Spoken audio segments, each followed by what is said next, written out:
Do you know which group you're in? And it matters because when a recession hits, each group gets hit in different ways. People are living in completely different worlds, having completely different experiences, and with that comes a different set of options.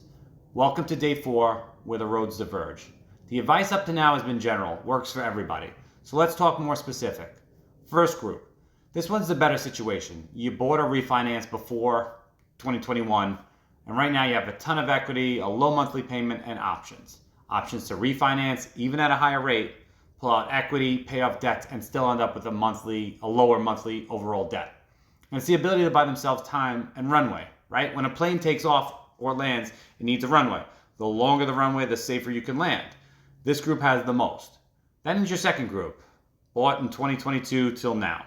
Now they have a higher monthly payment. Most likely they have equity, though less than group 1, and they'll have the option to lower their monthly payment, freeing up monthly cash flow, and again, giving them runway. And there's your third group, currently looking to buy or renting.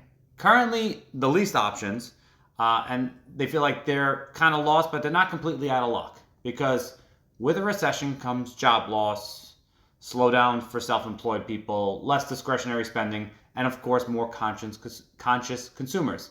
If that starts to happen, Group 1, homeowners prior to 2022, will have the most options, as a refinance may make their mortgage payment go up, but it'll be significantly less than their other monthly bills. I just did one where the mortgage went up $1,200 a month, and they were still saving $3,000 a month and able to take out an additional $25,000 for future, hopefully, expenses.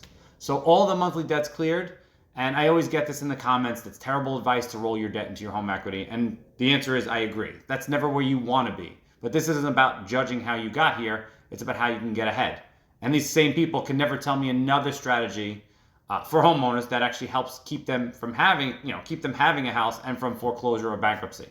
It's breathing room, it's a new look at life, it's a chance to learn from the past and move forward more balanced. Once rates hit 5.5, this is going to start to be a more common thing. And you have Group 2, bought in 2022, and they bought in the thick of it. Every day the rates were jumping higher and higher. They also have credit card debt, not as much equity, especially the 3 to 5% down payment purchases, but they're going to have the option to refinance and lower their monthly payments as well. As soon as rates kind of hit 6%, this will happen. I already did some from 7 to 5.5 with refis back in September. Then you have Group 3, currently looking to buy or renting.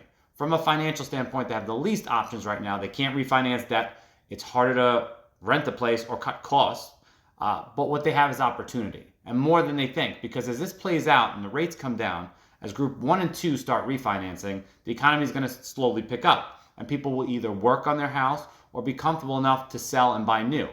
Inventory is going to unfreeze and increase. And as long as the government doesn't get in the way and it times it correctly, we'll actually see a stabilization of house prices, even with the lower rates.